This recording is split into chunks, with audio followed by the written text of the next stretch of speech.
My chest hurts. My stomach hurts. You have an anxiety attack? We're here. I'm Jess. I'm Belle. And we are going to do another movie review for Don't Look Up, the film that went out in theaters but also just dropped on Netflix. Basically, the movie is about climate denial. That's what I got out of it. Or even like COVID denial, you could argue. Just like the people in power not paying attention to the science and the evidence. So like Leonardo DiCaprio and Jennifer Lawrence play two scientists who are trying to get the word out about this massive comet that's going to literally destroy the earth. You get nervous right now? Yeah. I'm running out of breath.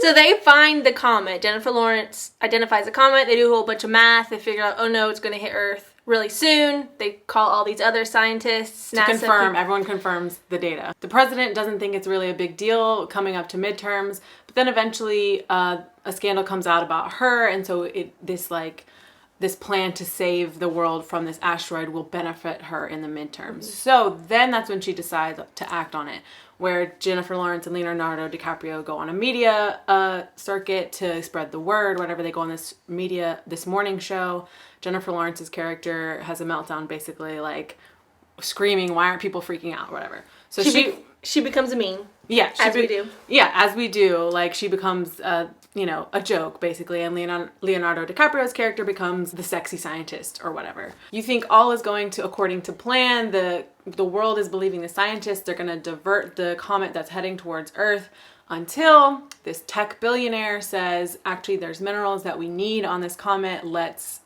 do a different plan that is not as scientifically sound so that we can still harvest and mine all the minerals that are on the comet. So then the movie goes from there. Everything kind of devolves into chaos. Side note on this with the comet. The whole time they're talking about how big this comet is, 9 to 10 kilometers. The whole time, I don't know how big 9 to 10 kilometers is. And then later on in the movie, spoiler, they say it's as big as Mount Everest. And I was like, oh, now I can visualize it. You ran a 10K. 10 kilometers. That wide. The length that you ran. Oh, good job. That's good. It was written and directed by Adam McKay. He did some other movies like Anchorman, The Big Short. Oh. The dude with Vice. The Big Short made sense to me because I understand finance and like I understood that whole economic bubble. This to me, like it wasn't funny or it wasn't like as interesting as I feel like it could have been if I understood the topic and then Adam McKay. That's so interesting. I was just about to say it's a really funny movie. I was laughing the whole time, but also very panicky and scared, which I think was his point. I only laughed at Jennifer Lawrence. Like I feel like Jennifer Lawrence was her character and she delivered impeccably, phenomenal, like great character.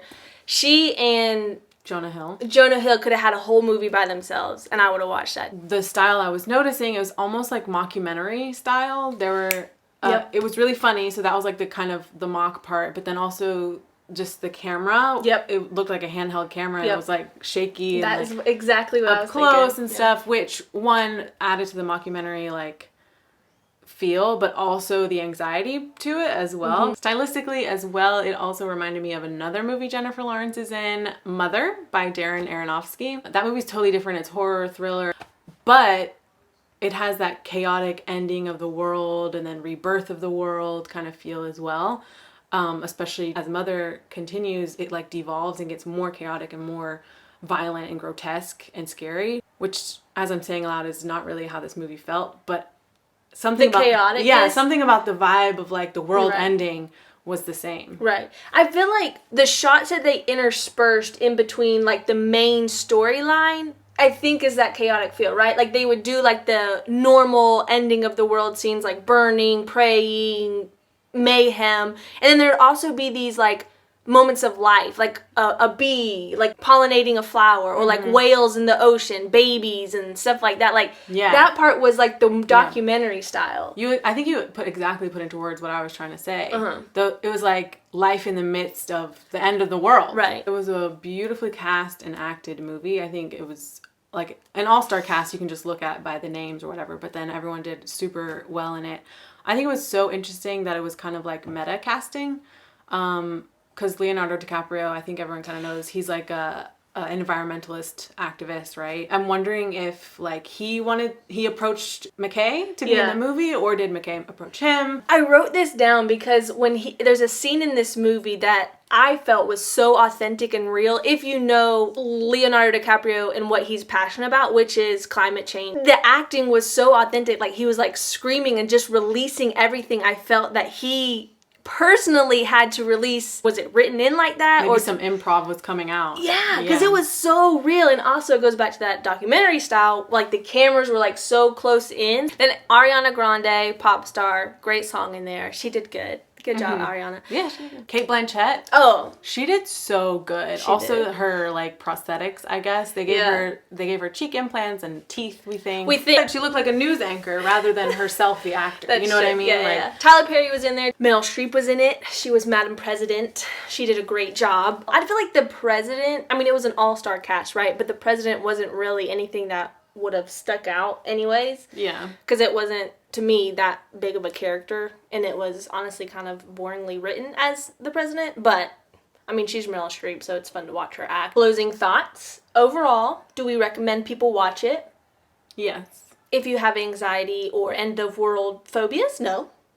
She had a heart. I had chest pains. I think people should watch it, one, because of the message, and two, I thought it was just a good movie in general. And the cast was good. You don't think so? I mean, the cast was good. I only watched it because of the cast. It isn't something that I would normally watch it, but if you're just looking for something to watch, I didn't feel like it was as funny as you would think it would be. Would I watch it again? No, because it made me want to up my anti-anxiety medication.